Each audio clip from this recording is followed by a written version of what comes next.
When should a land surveyor map easements listed on a title report? In order to answer that question, we got to know a couple things. Number one, we got to know what is an easement. Number two, we got to know what is a title report. And then number three, once we know those two things, we got to ask ourselves, when do you want your land surveyor to map easements? That's something that a lot of clients forget. They'll call up to order a survey. And if you don't have a good surveyor, he might not ask you, do you want easements mapped? And we've seen all kinds of situations where failure to map an easement causes major problems on a real estate transaction or a parcel. I'll give you a couple quick examples. I had a guy, he bought a expensive lot in the foothills of the Bay Area. It was a multi-million-dollar lot. It had a beautiful custom home. He wanted to put in a beautiful custom swimming pool, and he found out that there was a conservation easement that basically covered the back 2/3 of his lot that wasn't already occupied by the home. And the local agency told him, can't build your pool, right? And the conservation easement was on the subdivision map that created his parcel. So that's a situation. That's one example where, man, you didn't know about the easement. You didn't understand where it was at on your parcel, and it caused major problems. I'll give you another example.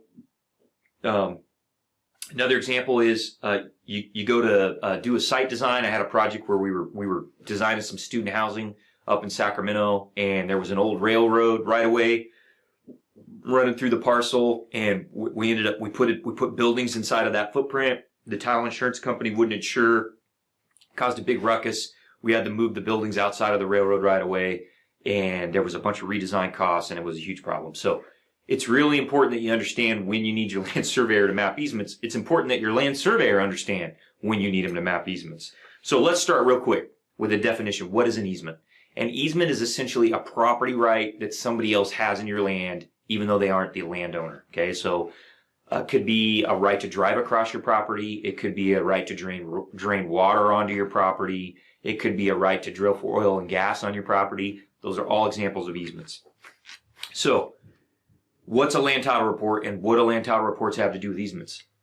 A land title report is an offer to provide title insurance on a specific parcel, and generally it includes a list of easements that encumber the property. When we say encumber, we mean they burden the property. They impose some kind of restriction on the property. Okay, that's what we mean by encumber. So the title report is going to have a list of easements.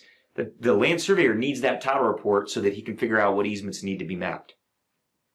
Now, there are other ways to figure out what easements impact a property. One of those is called a chain of title. We don't typically do those on the West Coast. They're expensive. They can be done, and sometimes they need to be done for very expensive projects. But as a general rule, we're working with the title company to get a list of easements that we can use to map the easements on a particular parcel. So let's get to the key question that we want to answer. When should a land surveyor map easements from a title report as part of your project? The answer is most of the time he should do that, or she should do that. So if I had to put a percentage on it, I'm going to say 90%. Okay, 90% of the time your surveyor should be mapping easements. So it's easier sometimes to tell you when that doesn't need to happen than it is to tell you when it needs to. So let's talk about kind of the one time I think you might not need to map easements. So if you're getting a boundary survey and you just want to set your missing property corners, or you want to build a fence or a wall, you probably don't need to map easements for that. Okay, that's a general rule. Just about anything else you need a surveyor to do, you should probably be mapping the easements. So let me give you 3 basic rules that tell you this is when you need to map easements. Okay, so here's the 3 rules.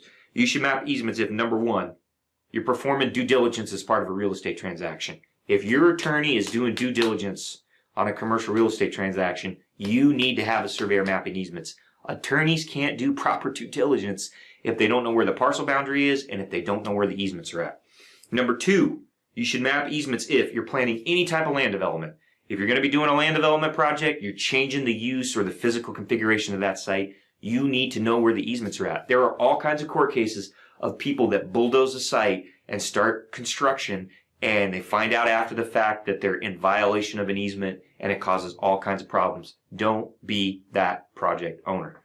Okay? The third thing is, if you need a site plan, chances are if you need a site plan, the public agency needs to know where the easements are, because you're proposing some kind of change, some kind of development or improvement. The agency needs to approve that, and they should be checking to make sure that your proposed changes to that parcel do not impact any existing easements. So those are the 3 reasons why you should have a land surveyor map easements. There are other reasons, but those are the 3 basic categories.